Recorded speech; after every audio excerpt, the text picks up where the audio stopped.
Price the lord. ಇಂದಿನ ವಾಚನದ ಧ್ಯಾನಕ್ಕೆ ತಮಗೆಲ್ಲರಿಗೂ ಸ್ವಾಗತ. ಸ್ವರ್ಗವು ತೆರೆದಿರುವುದನ್ನು, ನರಪುತ್ರನ ಮುಖಾಂತರ ದೇವದೂತರು ಏರುವುದನ್ನು ಇಳಿಯುವುದನ್ನು ನೀವು ಕಾಣುವಿರಿ. ಪ್ರಿಯರೇ, ಸ್ವರ್ಗಕ್ಕೆ ಹೋಗುವ ದಾರಿ ಯೇಸುವಾಗಿದ್ದಾರೆ. ಅವರ ಮುಖಾಂತರ ಮಾತ್ರ ನಾವು ಪಿತನ ಬಳಿಗೆ ಹೋಗಲು ಸಾಧ್ಯ.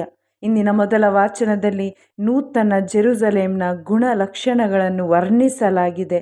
ದೇವರ ಸಾನ್ನಿಧ್ಯ ಮತ್ತು ತೇಜಸ್ಸಿನಿಂದ ತುಂಬಿದ ನೂತನ ಜೆರುಸಲೇಮ್ ಎಷ್ಟು ಶ್ರೀಮಂತಿಕೆಯಿಂದ ಐಶ್ವರ್ಯದಿಂದ ತುಂಬಿದ್ದಾದರೂ ಸಹ ಕ್ರಿಸ್ತ ಯೇಸುವಿನ ಕೃಪೆಯಿಂದ ವಿಶ್ವಾಸ ಇಡುವ ಪಾಪಿಗಳಾದ ನಮ್ಮೆಲ್ಲರಿಗೂ, ಪ್ರತಿಯೊಬ್ಬರಿಗೂ ಆ ಯೇಸು ಕ್ರಿಸ್ತರ ಮಹಿಮೆಯಲ್ಲಿ ಮಧುವಣಗಿತ್ತಿಯರಾಗಿ ಭಾಗವಾಗುವ ಒಂದು ಸೌಭಾಗ್ಯವನ್ನು ದೇವರೇ ನಮಗೆ ಕೊಟ್ಟಿದ್ದಾರೆ. ಈ ಸತ್ಯ ಇಂದು ನಮಗೆ ಗ್ರಹಿಕೆ ಆಗಬೇಕು. ಇಂದಿನ ಶುಭ ಸಂದೇಶದಲ್ಲಿ ದೈವ ಭಯದಲ್ಲಿ ಲೋಕೋದ್ಧಾರಕನ ನಿರೀಕ್ಷೆಯಲ್ಲಿ ಹಾತೊರೆದು ಕಾಯುತ್ತಿದ್ದ ನತಾನಯೇಲ್ ಮೊದಲು ಪ್ರಾಪಂಚಿಕ ರೀತಿಯಲ್ಲಿ ಯೋಚಿಸಿ ನಜರೇತಿನಿಂದ ಏನು ಒಳಿತು ಬಂದೀತು ಎಂದು ಹೇಳಿದರೂ ಯೇಸುವಿನ ಭೇಟಿ ಆತನಿಗೆ ಆದಾಗ ಮತ್ತು ಯೇಸುವಿಗೆ ಆತನ ಪರಿಚಯ ಮೊದಲೇ ಇತ್ತು ಎಂದು ಯೇಸು ತಿಳಿಸಿದಾಗ ಆತ ಒಂದು ಸತ್ಯವನ್ನು ಪ್ರಕಟಪಡಿಸುತ್ತಾನೆ. ಯೇಸು ಹೇಳ್ತಾರೆ, ಇಗೋ ನೋಡಿ, ನಿಜವಾದ ಇಸ್ರಾಯೇಲ, ಈತನಲ್ಲಿ ಕಪಟವಿಲ್ಲ. ಮತ್ತು ನೀನು ಫಿಲಿಪ್ಪನು ಕರೆಯುವ ಮುನ್ನ ಅಂಜೂರದ ಮರದಡಿಯಲ್ಲಿ ಇದ್ದಾಗ, ಅಂದರೆ ಖಂಡಿತ ನತಾನಯೇಲ ದೇವರ ಜೊತೆಗೆ ಮಾತಾಡಲು, ಪ್ರಾರ್ಥಿಸಲು ಆತ ಒಂದು ವೈಯಕ್ತಿಕ ಸ್ಥಳವನ್ನು ಆರಿಸಿಕೊಂಡು ದೇವರ ಜೊತೆಗಿದ್ದ. ಈ ಒಂದು ಸತ್ಯವನ್ನು ಯೇಸು ಆತನಿಗೆ ತಿಳಿಸಿದಾಗ ಆತನಿಗೆ ಯೇಸುವಿನ ಒಂದು ನಿಜವಾದ ಯೇಸು ಯಾರಾಗಿದ್ದಾರೆ, ದೇವರ ಪುತ್ರ ನೀವೇ, ಲೋಕೋದ್ಧಾರಕ ನೀವೇ ಎಂಬ ಸತ್ಯ ಆತನಿಗೆ ಗ್ರಹಿಕೆ ಆಗುತ್ತೆ ಮತ್ತು ಈ ಪ್ರಕಟಣೆಯನ್ನು ಆತ ಘೋಷಿಸುತ್ತಾನೆ. ಪ್ರಿಯರೇ, ಇಂದು ನತಾನಯೇಲನಲ್ಲಿ ಕಂಡುಬಂದ ಗುಣಗಳು ನಮ್ಮಲ್ಲಿವೆಯಾ? ಆತನಲ್ಲಿ ಕಪಟತನವಿದ್ದಿಲ್ಲ.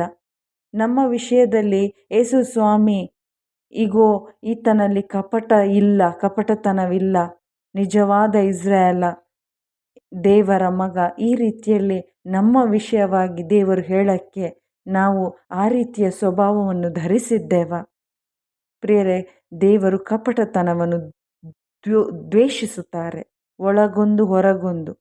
ಆದರೆ ನತಾನಯೇಲ ಪ್ರಾಮಾಣಿಕವಾಗಿ ಜೀವಿಸುತ್ತಿದ್ದ.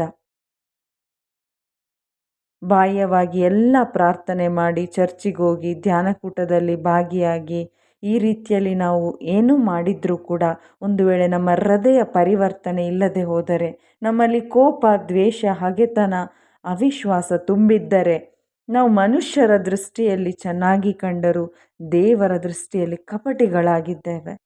ಪ್ರಿಯರೇ, ನತಾನಯೇಲ್ ವಿಶ್ವಾಸದಲ್ಲಿ, ನಿರೀಕ್ಷೆಯಲ್ಲಿ, ಲೋಕೋದ್ಧಾರನ ಆಗಮನಕ್ಕಾಗಿ ಕಾಯುತ್ತಿದ್ದ.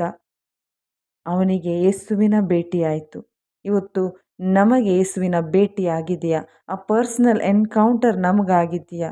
ನಮ್ಮಲ್ಲಿ ಆ ನೈಜ ವಿಶ್ವಾಸ ಮತ್ತು ನಿರೀಕ್ಷೆ ಇದೆಯಾ? ಪ್ರಿಯರೇ, ಈ ವಿಶ್ವಾಸ ಮತ್ತು ನಿರೀಕ್ಷೆ ನಮ್ಮಲ್ಲಿದ್ದರೆ ನಮಗೂ ಕ್ರಿಸ್ತನ ಭೇಟಿಯಾಗುವುದು.